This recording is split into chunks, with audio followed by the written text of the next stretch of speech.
بسم الله الرحمن الرحيم ألف لام را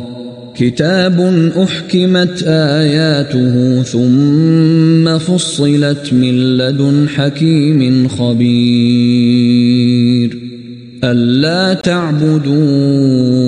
إلا الله إنني لكم منه نذير وبشير وأن استغفروا ربكم ثم توبوا إليه يمتعكم متاعا حسنا إلى أجل مسمى ويؤت كل ذي فضل فضله وإن تولوا فإني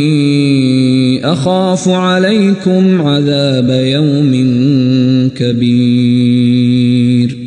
إلى الله مرجعكم وهو على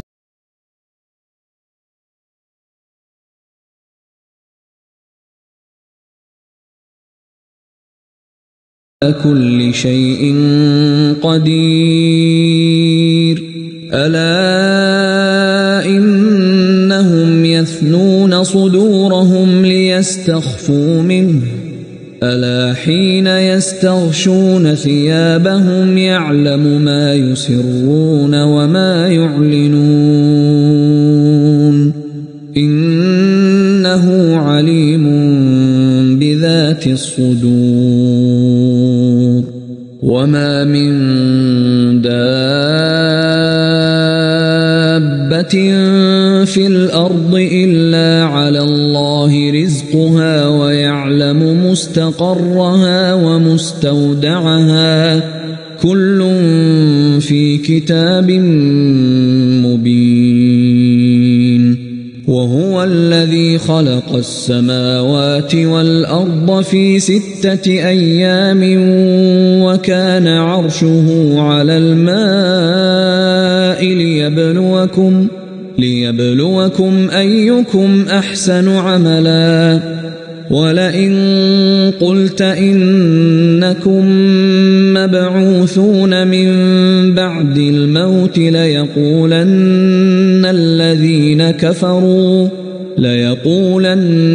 الذين كفروا إن هذا إلا سحر مبين ولئن أخرنا عنهم العذاب إلى أمة معدودة ليقولن ما يحبسه ألا يوم يأتيهم ليس مصروفا عنهم وحاق بهم ما كانوا به يستهزئون ولئن أذقنا الإنسان منا رحمة ثم نزعناها منه إنه ليئوس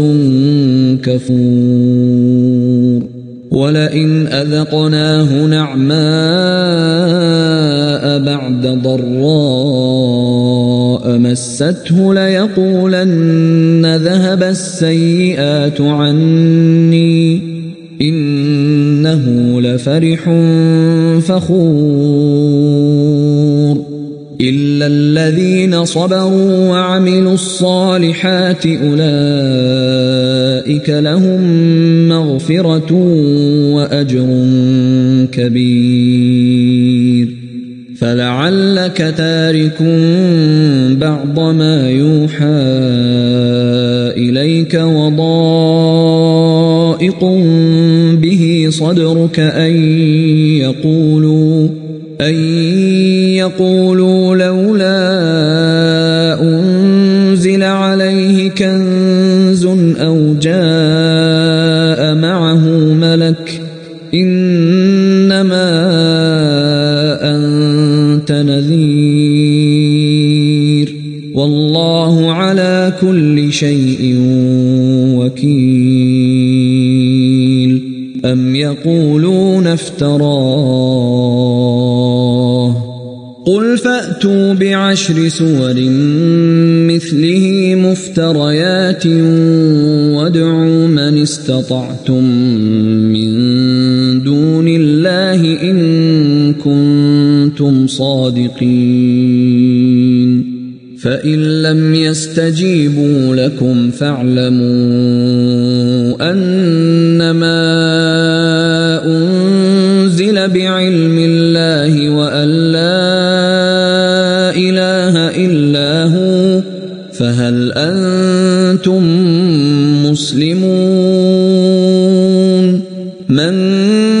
كان يريد الحياة الدنيا وزينتها نوفِ إليهم أعمالهم فيها وهم فيها لا يبخسون أولئك الذين ليس لهم في الآخرة إلا النار وحبط ما صنعوا فيها وباطل ما كانوا يعملون أفمن كان على بينة من ربه ويتلوه شاهد منه ومن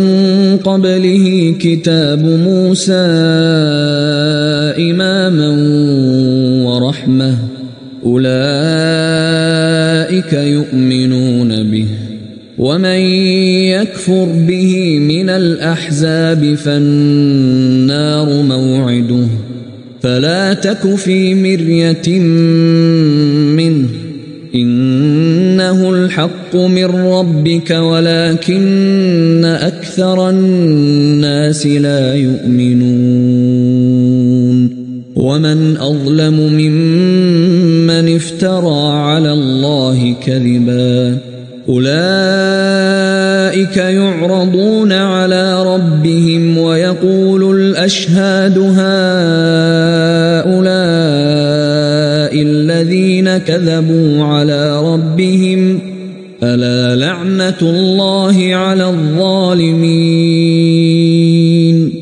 الذين يصدون عن سبيل الله ويبغونها عوجا وهم بالآخرة هم كافرون أولئك لم يكونوا معجزين في الأرض وما كان لهم من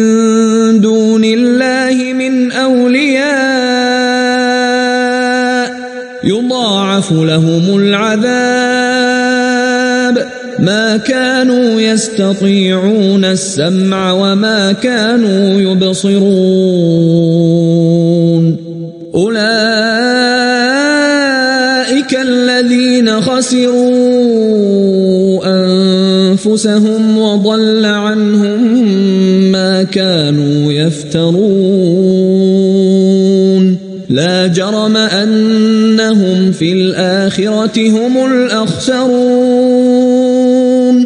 إن الذين آمنوا وعملوا الصالحات وأخبتوا إلى ربهم أولئك أصحاب الجنة هم فيها خالدون مثل الفريقين كالأعمى والأصم والبصير والسميع هل يستويان مثلا أفلا تذكرون ولقد أرسلنا نوحا إلى قومه إني لكم نذير مبين ألا تعبدوا إلا الله إني أخاف عليكم عذاب يوم أليم فقال الملأ الذين كفروا من قومه ما نراك إلا بشرا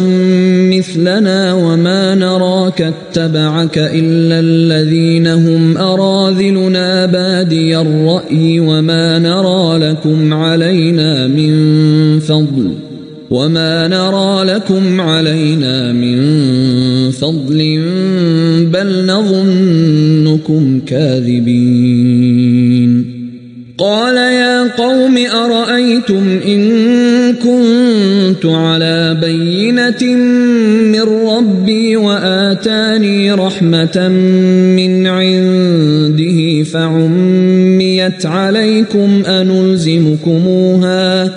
فعميت عليكم أنلزمكموها وأنتم لها كارهون ويا قوم لا أسألكم عليه مالا إن أجري إلا على الله وما أنا بطارد الذين آمنوا إنهم ملاقو ربهم ولكني أراكم قوما تجهلون ويا قوم من ينصرني من الله إن طردتهم أفلا تذكرون ولا أقول لكم عندي خزائن الله ولا أعلم الغيب ولا أقول إني ملك ولا أقول للذين تزدري أعينكم لن يؤتيهم الله خيرا الله أعلم بما في أنفسهم إني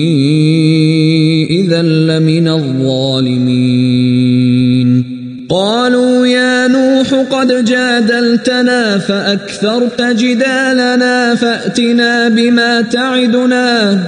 فأتنا بما تعدنا إن كنت من الصادقين قال إنما يأتيكم به الله إن شاء وما أنتم بمعجزين ولا ينفعكم نصحي إن أردت أن أنصح لكم إن كان الله يريد أن يغويكم هو ربكم وإليه ترجعون أم يقولون افتراه قل إن افتريته فعلي إجرامي وأنا بريء مما تجرمون وأوحي إلى نوح أنه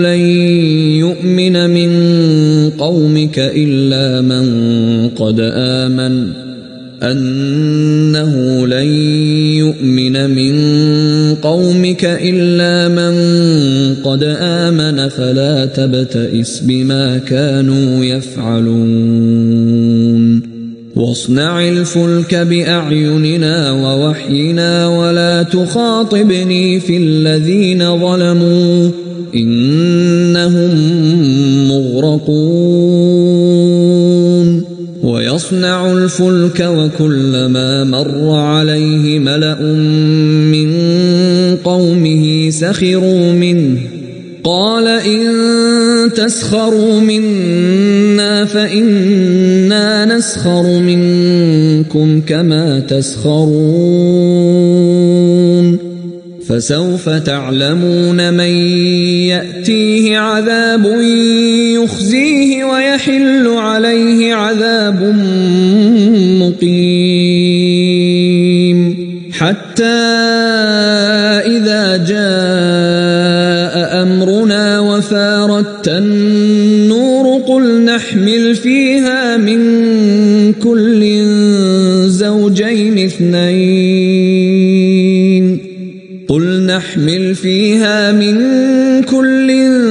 زوجين اثنين وأهلك إلا من سبق عليه القول ومن آمن وما آمن معه إلا قليل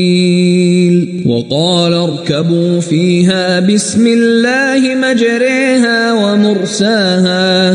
إن ربي لغفور رحيم وهي تجري بهم في موج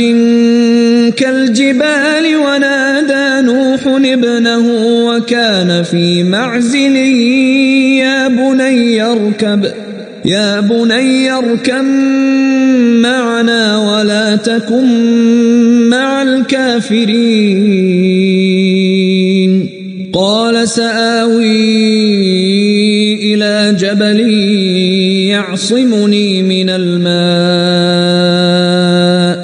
قال لا عاصم اليوم من أمر الله إلا من رحم وحال بينهما الموج فكان من المغرقين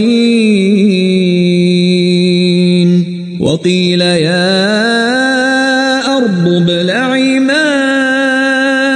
ويا سماء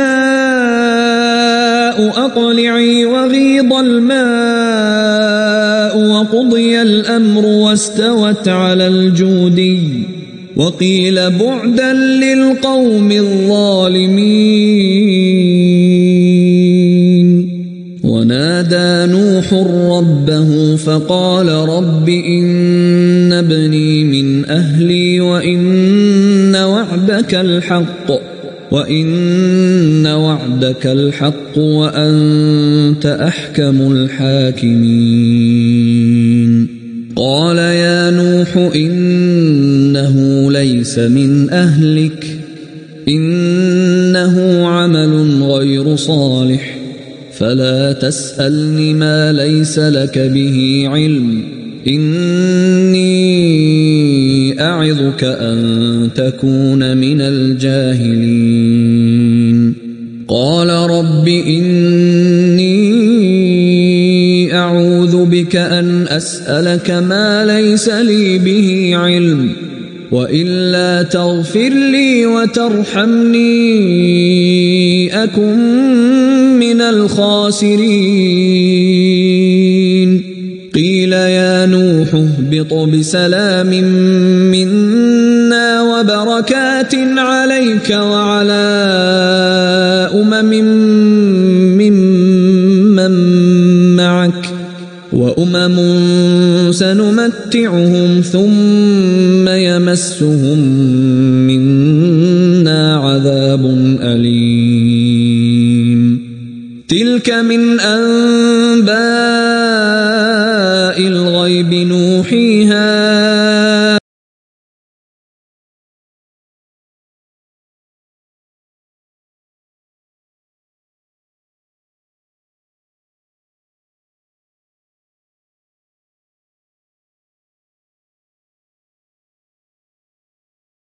إليك ما كنت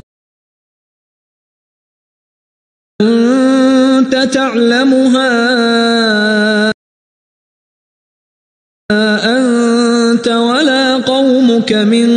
قبل هذا فاصبر إن العاقبة للمتقين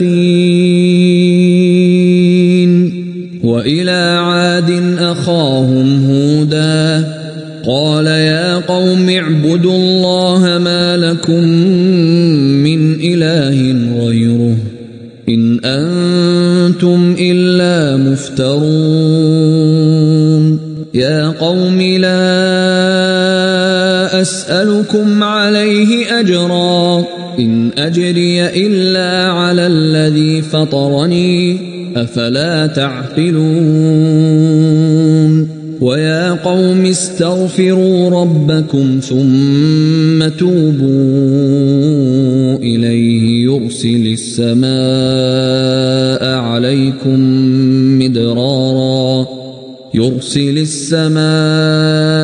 عليكم مدرارا ويزدكم قوة إلى قوتكم ولا تتولوا مجرمين قالوا يا هود ثمود ما جئتنا ببينة وما نحن بتاركي آلهتنا عن قولك وما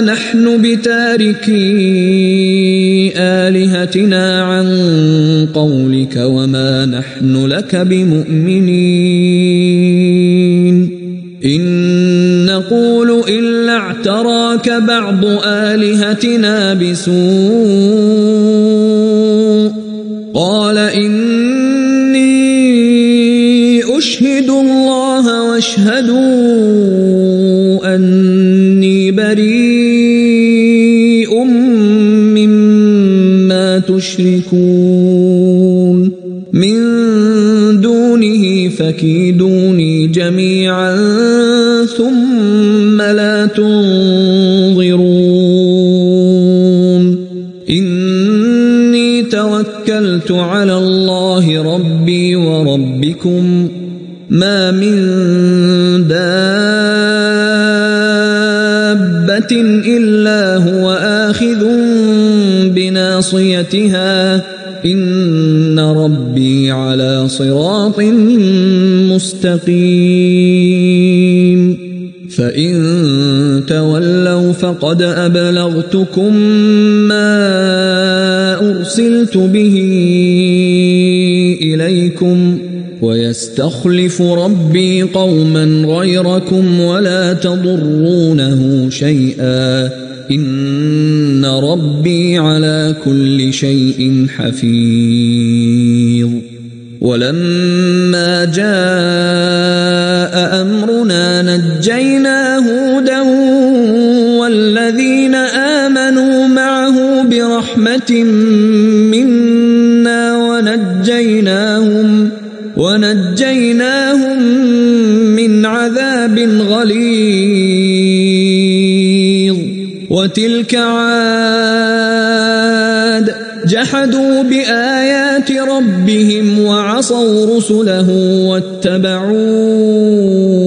أمر كل جبار عنيد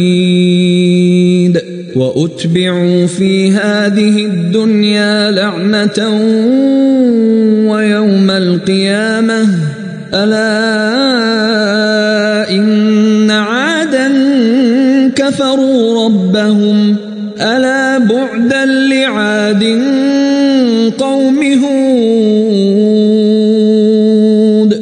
وإلى ثمود أخاهم صالحا قال يا قوم اعبدوا الله ما لكم من إله غيره هو أنشأكم من الأرض واستعمركم فيها فاستغفروه ثم توبوا إليه إن ربي قريب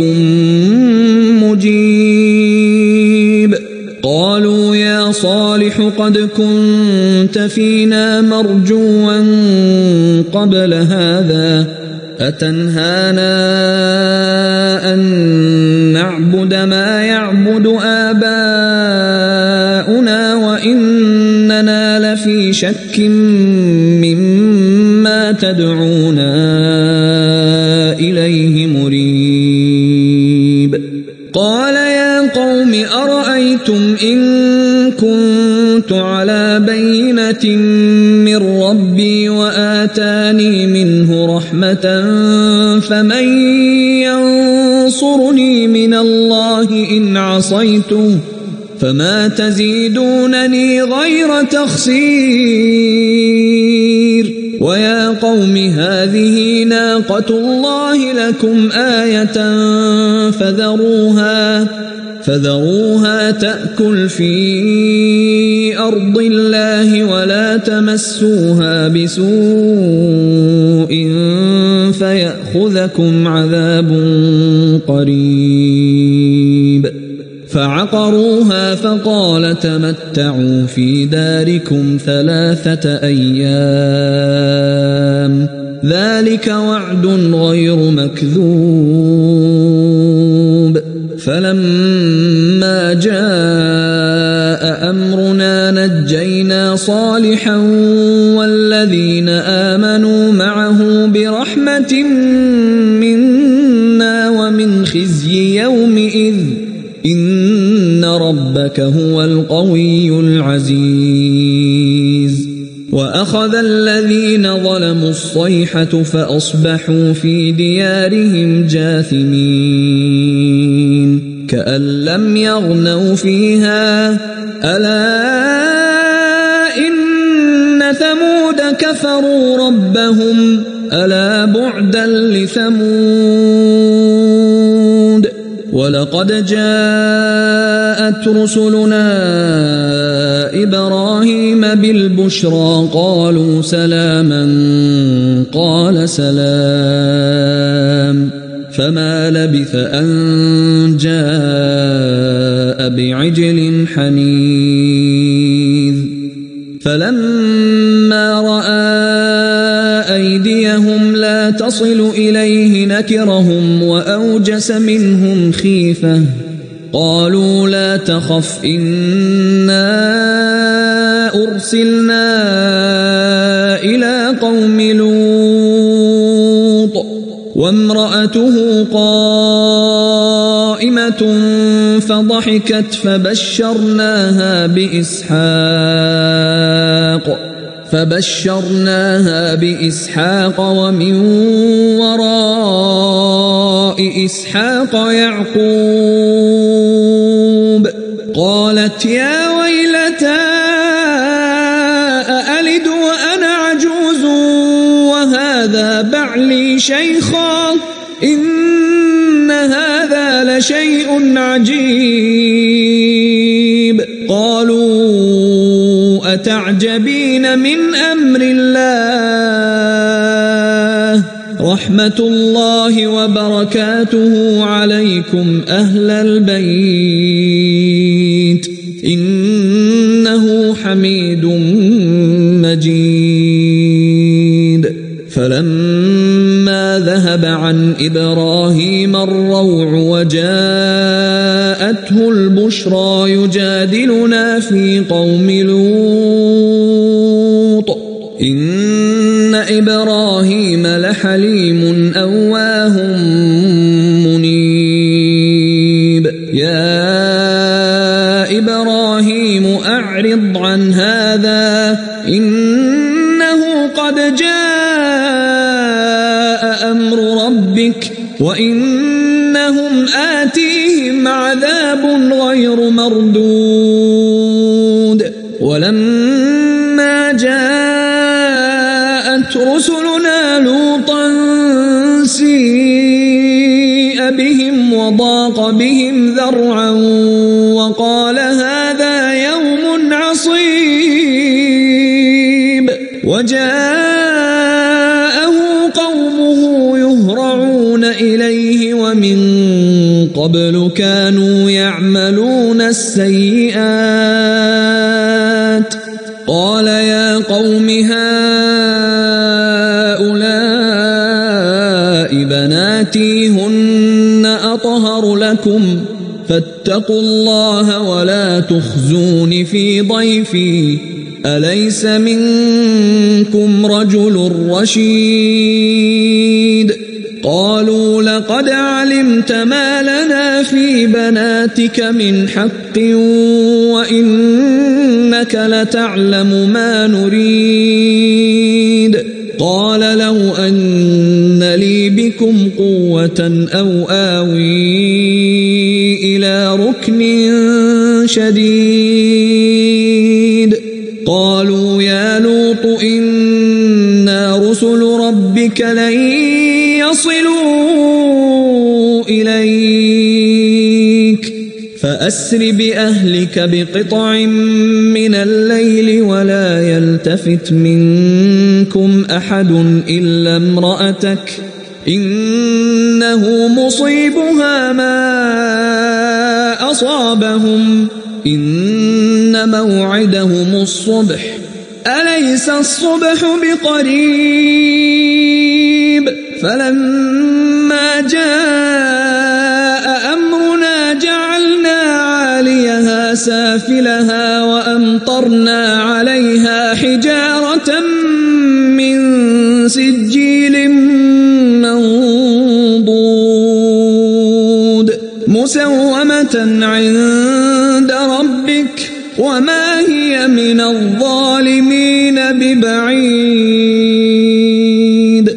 وإلى مدين أخاهم شعيبا قال يا قوم اعبدوا الله ما لكم من إله غيره ولا تنقصوا المكيال والميزان إني أراكم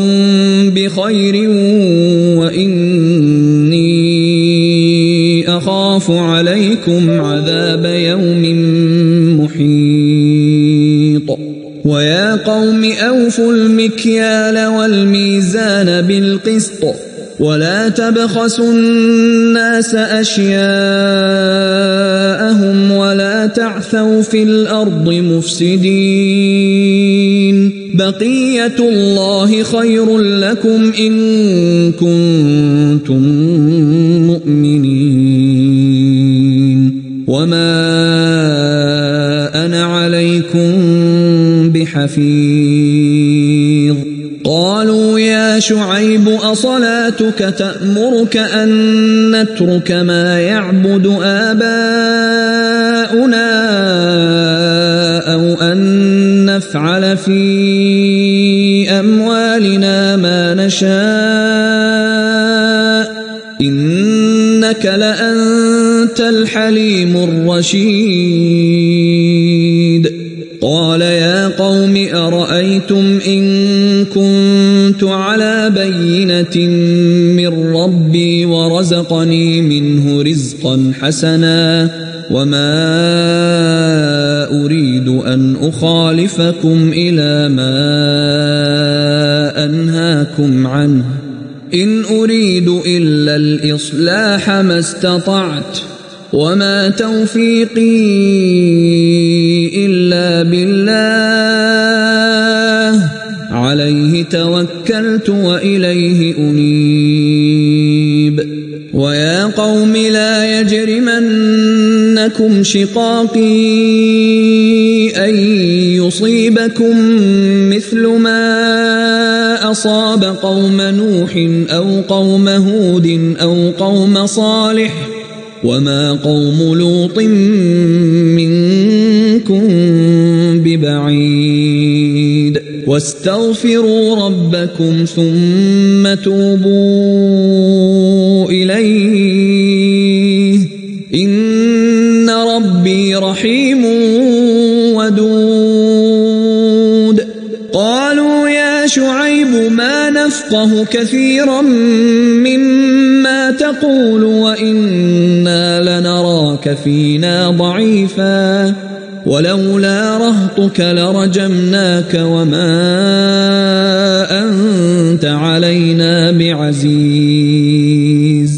قال يا قوم أرهطي أعز عليكم من الله واتخذتموه وراءكم ظهريا إن ربي بما تعملون محيط ويا قوم اعملوا على مكانتكم إني عامل سوف تعلمون من يأتيه عذاب يخزيه ومن هو كاذب وارتقبوا إني معكم رقيب ولما جاء أمرنا نجينا شعيبا والذين آمنوا معه برحمة منا وأخذت الذين ظلموا الصيحة فأصبحوا في ديارهم جاثمين كأن لم يغنوا فيها ألا بعدا لمدين كما بعدت ثمود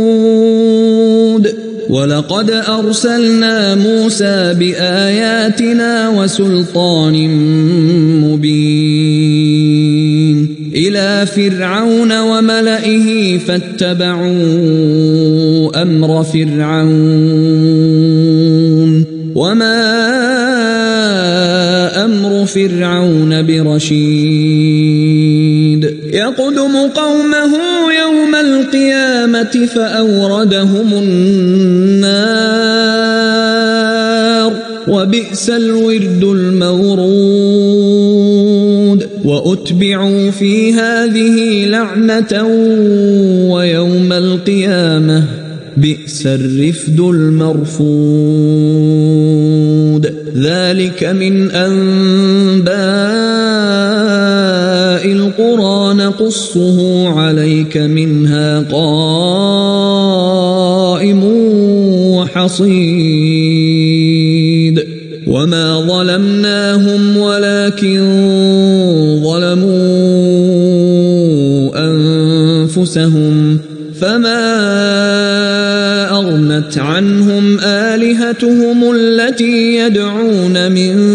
دون الله من شيء لما جاء أمر ربك وما زادوهم غير تتبيب وكذلك أخذ ربك إذا أخذ القرى وهي ظالمة إن أخذه أليم شديد إن في ذلك لآية لمن خاف عذاب الآخرة ذلك يوم مجموع له الناس وذلك يوم مشهود وما نؤخره إلا لأجل معدود يوم يأتي لا تكلم نفس إلا بإذنه فمنهم شقي وسعيد فأما الذين شقوا ففي النار لهم فيها زفير وشهيق خالدين فيها ما دامت السماوات والأرض إلا ما شاء ربك إن ربك فعال لما يريد وأما الذين سعدوا ففي الجنة خالدين فيها ما دامت السماوات والأرض إلا ما شاء ربك عطاء غير مجذوذ فلا تك في مرية مما يعبد هؤلاء ما يعبدون إلا كما يعبد آباؤهم من قبل وإنا لموفوهم نصيبهم غير منقوص ولقد آتينا موسى الكتاب فاختلف فيه ولولا كلمة سبقت من ربك لقضي بينهم وإنهم لفي شك منه مريب وإن كلا لما ليوفينهم ربك أعمالهم إنه بما يعملون خبير فاستقم كما أمرت ومن تاب معك ولا تطغوا إنه بما تعملون بصير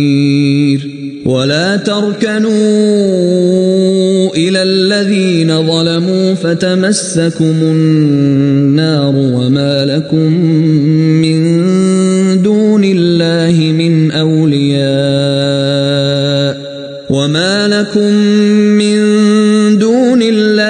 من أولياء ثم لا تنصرون وأقم الصلاة طرفي النهار وزلفا من الليل إن الحسنات يذهبن السيئات ذلك ذكرى للذاكرين واصبر فإن الله لا يضيع أجر المحسنين فلولا كان من القرون من قبلكم أولو بقية ينهون عن الفساد في الأرض إلا قليلا ممن أنجينا منهم واتبع الذين ظلموا ما أترفوا فيه وكانوا مجرمين وما كان ربك ليهلك القرى بظلم وأهلها مصلحون